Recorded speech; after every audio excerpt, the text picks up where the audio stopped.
Wait for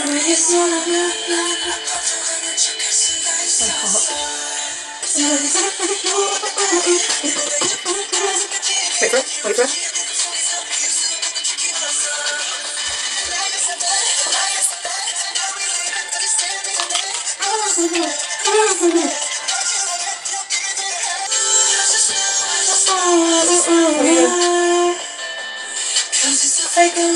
I'm listening to some BTS. Tell me how great it is. Oh, are you filming? Yeah. What's the video about? I'm doing 5 books you should take on holiday recommendations. Love is so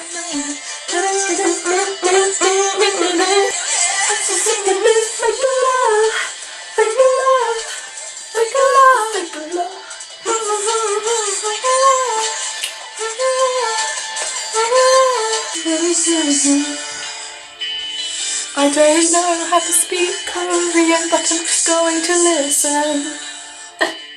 Hey guys, my name is Hannah. Welcome back to my channel. Look at me posting 2 videos over 2 weeks. Isn't that crazy? I haven't managed to do 2 videos 2 weekends in a row for a while now, so I'm trying my best. You see, I'm trying. It is boiling outside today. I just went on a walk with my cousin and my mum around central London, so I've got myself an iced coffee, caramel iced coffee. I love these. And I am going to share with you, as it's getting warmer and summer is nearing. I mean, I've still got a few months left of school, but other people are doing their exams or finishing school sooner than I am. So here are 5 recommendations of books that I think you should definitely take on holiday. Fake love! Book recommendation number 1 is The Upside of Unrequited. In the last 24-hour readathon by Zoe, I read this book, and if you've seen that video, you will know just how much I love this book. I loved it so much. It follows a girl called Molly, and she's had a wide range of crushes in her lifetime, but she has never acted upon any of them, and this is just her story, you know, finally venturing out, making new friends, and the love storyline in this is very cute. So if you ever just need to be cheered up, it's meant to be happy and you're meant to be calm and relaxed on holiday, just pick up this book. It will definitely change your life for the better. I mean, it did me. So it's so good. It's so cute. Please just read it. I love it so much. It took me so long to pick it up and I regret picking it up so late, but it was a very nice read to have during the 24-hour readathon. So if you can just sit down and read this whole thing in one sitting, like you can during the holidays, I would definitely recommend it. I love this coffee. My book recommendation number 2 is The Raven Boys by Maggie Stiefvater. This book series I love with all my heart. I feel like when it comes to the Raven cycle, people are very split about whether it's really good or not the best.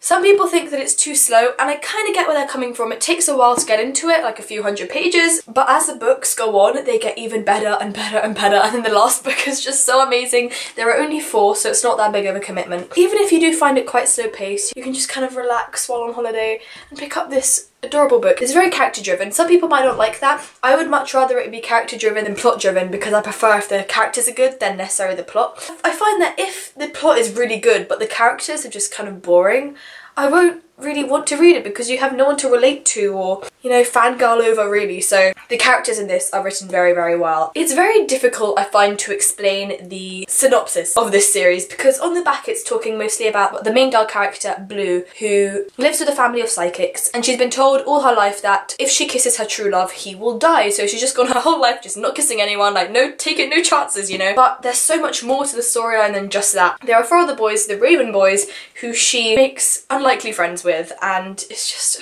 so good, and you should just read it, please. At least give it a shot. And if you read it a long time ago and only got 100 pages in, try picking it up again and just push yourself to go that little bit further, because once you get into it, I think it's really worth it. Book recommendation number 3 to take on holiday is another book that I read during a 24-hour readathon by Zoe, and that is The Guest Cat, and I have no idea how to say this author's surname, so I'll just show it to you right there. This, as you can see, is a very short book. If you watched my readathon vlog, you all know that it took me a very long time to read considering its size. I found the language very complex and it was quite difficult to follow at times for me, especially because I was, you know, having no sleep. I feel like this is definitely the kind of book that you can just read in one day. It doesn't have to be trying to read fast, just if you've got a whole day at the beach or something, just sitting down with a calm environment with this cute, adorable book. It follows, there's this couple and they're kind of having troubles and stuff, and then there's a little baby kitten, the guest cat, who like goes into their garden and starts visiting them, and it just kind of, it follows that story. And I'm just gonna say, as a warning, if you are going to be reading this on the beach in public, be prepared to cry in public as well. It's so cute and so heartbreaking, but so lovely, and it's such a sweet book. And the cat is called Chibi, and I don't know, I'm still not over the name Chibi for a cat. That's the most adorable cat name. Chibi, Chibi, Chibi. So cute. I'm so sad, it's fake love, fake love, fake love. As I just showed you, book recommendation number 4 is The Gentleman's Guide to Vice and Virtue by Mackenzie Lee. This book, everyone knows about this book because there was the biggest hype on BookTube about it last year, I think it was. So you probably know what it's about, but I'll explain it to you a little bit more anyway. There are 3 main characters, well 2 really, but kind of you'll get when you read it. The main character is Monty and his best friend Percy, and then we've got Monty's little sister Felicity as well. The reason why I think this is a great holiday book is because the characters in it are going on a kind of trip around Europe. So, you know, bring it with you on a trip around Europe or on a trip around any other continent, a trip around your house even. Just read it. Wherever you read it, just read it. It's really action-packed and it's got quite a bit of representation. So we've got a gay character, a bi character, and I'm pretty sure there is a potentially asexual character. I am not certain on that, I just think that's the case.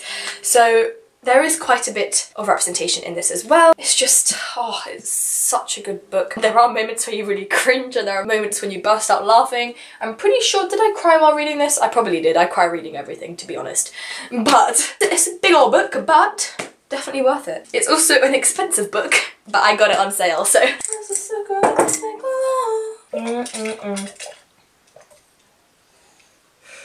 And last, but certainly not least, is a book that I don't have a physical copy of, and I also read it during a readathon. I think the fact that the majority of the books that I'm talking about are from readathons shows that my reading has gotten so bad to a point where I only read more or less during readathons, so let's just hope there's another one soon.